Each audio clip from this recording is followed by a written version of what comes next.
Let's look at the issue of equality.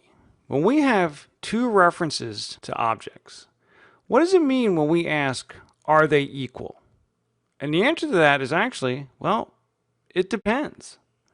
I'll show you what I mean. Let's have some code here. Let's first create an instance of the flight class.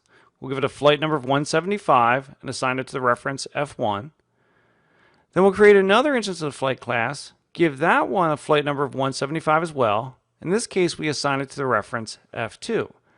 So F1 and F2 point to two separate instances of the flight class, both with the flight number 175. So if I write the code to say, if F1 equals F2, using the equivalence operator, the equal equals, the comparison there will resolve to false, because the equals equals operator performs what's called a reference equals test. In other words, do both of these references point to the exact same object instance? So when you use this equals equals operator, it only resolves to true with reference types if they're both pointing to the same object. Remember that we've been talking about the object class, and we mentioned that the object class has an equals method on there. So maybe that's the answer to how we compare these to see if they're equal. So we'll do it if f1.equals passing in f2. If we run this code, what we'll get is false again. The default implementation of the equals method, in other words, the one that we get from the object class, also performs a reference equals test. In other words, it does the same thing as the equals equals operator. It only resolves the true if both references point to the exact same object instance. But the good news is that because our flight class, like all classes, inherits from the object class, we can override the equals method. So let's bring up our flight class here. Remember that our flight class provides two different ways to identify a flight. A flight can have a flight number, or it can have a flight class.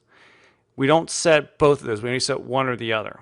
And so the way it would work is that we would have a flight number with no flight class, or a flight class with no flight number.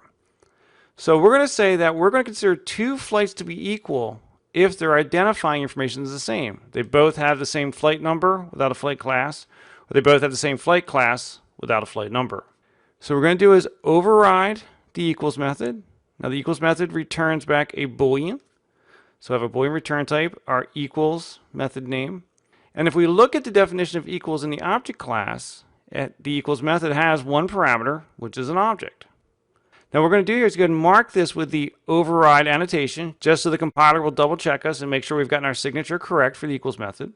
So now when we call f1.equals passing in f2, right, f2 will be passed into that parameter O. Now remember that because O is declared as an object, it will only have access to members that are known by object. It won't have access to the flight members. So what we need to do is take that O, cast it to a flight, and put it into a reference of type flight. So that'll be our other variable here. So now other will have access to the flight information from F2. So what we're going to do here then is have the test is that, well, if the flight number for the current instance, which is F1, matches the flight number from the one passed in, which is F2, and the flight class from both of those match, we're going to consider them equal. Right? So the idea is that if the flight number was set, they'll both have the same flight number, but flight class will have the default value, which is the null character.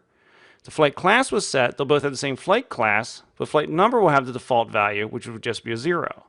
So we're just going to return back that value. Right? So that now when we call equals, we are now comparing the two flight instances based on their identifying information.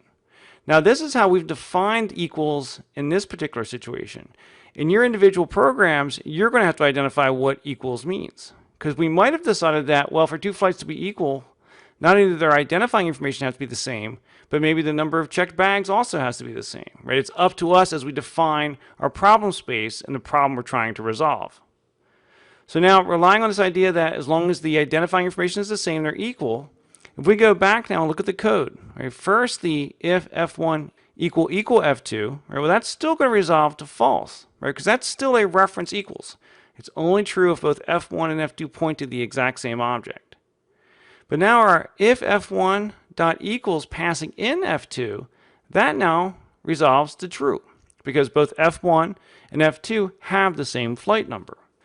But now let's look at another situation. What if we go off and create an instance of a passenger, and then we say, well, if f1.equals passing in the passenger.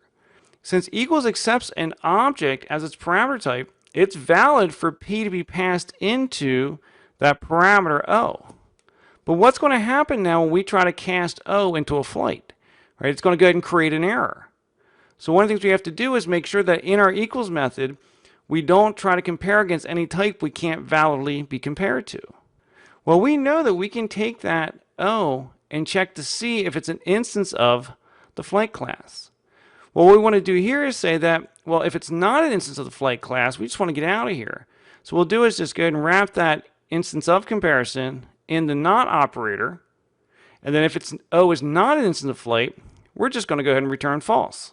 Right, so our comparisons that compare two flight instances won't be changed, but this situation where we're trying to compare a passenger who can't really be compared with a flight, that will now return false. The key thing to understand here is that we need to override equals to provide our definition of equal, and the specific definition of equal is going to be specific to your problem space.